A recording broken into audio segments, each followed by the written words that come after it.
పశ్చిమ గోదావరి జిల్లా పాలకొల్లు మండలం బల్లిపాడు గ్రామంలో సుమారు 89 లక్షల వ్యయంతో చేపట్టిన పలు అభివృద్ధి పనులకు మంత్రి నిమ్మల రామానాయుడు శంకుస్థాపన చేశారు. గ్రామాల అభివృద్ధి లక్ష్యంగా కూటమి ప్రభుత్వం పాలన సాగిస్తోందని మంత్రి చెప్పారు.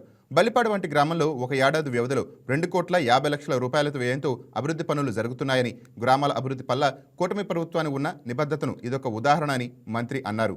గత వైసీపీ ప్రభుత్వం 5 ఏళ్ల పాలనలో గ్రామాల్లో ఎలాంటి అభివృద్ధి జరగలేదని, కూటమి ప్రభుత్వం ప్రాధాన్య క్రమంలో గ్రామాలను అభివృద్ధి చేస్తోందని మంత్రి స్పష్టం చేశారు.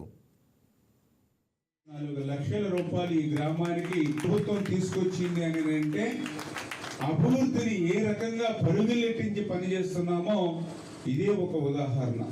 1,21,00,000 రూపాయలు ఈరోజు 2 విడతలుగా ఈరోజు ఇక్కడ శాంక్షన్ చేయడం జరిగింది. అదేవిధంగా ఇంటర్నల్ సిసి రోడ్స్, డ్రైన్స్ కు సంబంధించి ఇప్పటి వరకు 40 లక్షల రూపాయలు ఇప్పటివరకు ఇక్కడ ఖర్చు నిధులు మంజూరు చేయడం జరిగింది. అదేవిధంగా ఏదైతే రాపాక ఛానల్ కు సంబంధించి ఇరిగేషన్ నిమిత్తం, తవ్వు నిమిత్తం 10 లక్షల రూపాయలు, అదేవిధంగా చెక్కాల బ్రాంచ్ కెనాల్ మీద గ్రావెల్ రోడ్డు నిమిత్తం 20 లక్షల రూపాయలు, అదేవిధంగా రాపాక ఛానల్ సిసి వాల్ నిమిత్తం 60 లక్షల రూపాయలు, బల్లిపాడు గరువులో కూడా ఒక ట్రాన్స్ఫార్మ్ లో వోల్టేజ్ అంటే 10 లక్షల రూపాయలతోటి దాన్ని మళ్ళీ నూతనంగా ఏర్పాటు చేయడం, ఈ రకంగా 2,54,00,000 రూపాయలు ఈ బల్లిపాడు గ్రామానికి నిధులు తెచ్చి ఈ రోజు అభివృద్ధిని పరిగెత్తించు పనిచేస్తూ ఉన్నాం.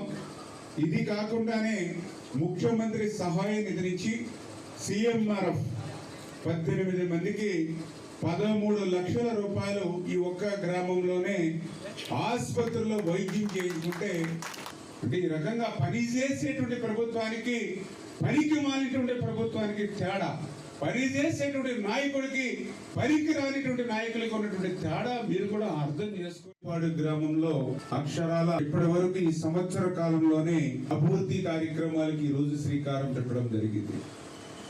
మీ అందరికీ తెలుసు, బల్లిపాడు అని అంటే ఒక చిన్న గ్రామం. ఇటువంటి చిన్న గ్రామంలో కూడా సంవత్సరం కాలంలోనే 2,54,00,000 రూపాయలు ఈ గ్రామానికి ప్రభుత్వం తీసుకొచ్చింది అని అంటే అభివృద్ధిని ఏ రకంగా పరుగులెట్టించి పనిచేస్తున్నామో ఇదే ఒక ఉదాహరణ. 1,21,00,000 రూపాయలు ఈరోజు 2 విడతలుగా ఈరోజు ఇక్కడ శాంక్షన్ చేయడం జరిగింది. అదేవిధంగా ఇంటర్నల్ సిసి రోడ్స్, డ్రైన్స్ కు సంబంధించి ఇప్పటి వరకు 40 లక్షల రూపాయలు ఇప్పటివరకు ఇక్కడ ఖర్చు నిధులు మంజూరు చేయడం జరిగింది. అదేవిధంగా ఏదైతే రాపాక ఛానల్ కు సంబంధించి ఇరిగేషన్ నిమిత్తం, తవ్వు నిమిత్తం 10 లక్షల రూపాయలు, అదేవిధంగా చెక్కాల బ్రాంచ్ కెనాల్ మీద గ్రావెల్ రోడ్డు నిమిత్తం 20 లక్షల రూపాయలు, అదేవిధంగా రాపాక ఛానల్ సిసి వాల్ నిమిత్తం 60 లక్షల రూపాయలు, బల్లిపాడు గరువులో కూడా ఒక ట్రాన్స్ఫార్మ్ లో వోల్టేజ్ అంటే 10 లక్షల రూపాయలతోటి దాన్ని మళ్ళీ నూతనంగా ఏర్పాటు చేయడం, ఈ రకంగా 2,54,00,000 రూపాయలు ఈ బల్లిపాడు గ్రామానికి. హాయ్, నేను మీ Raj Tarun. Please subscribe to YK TV. This is Viraj Ashwin. Please subscribe to YK TV Network.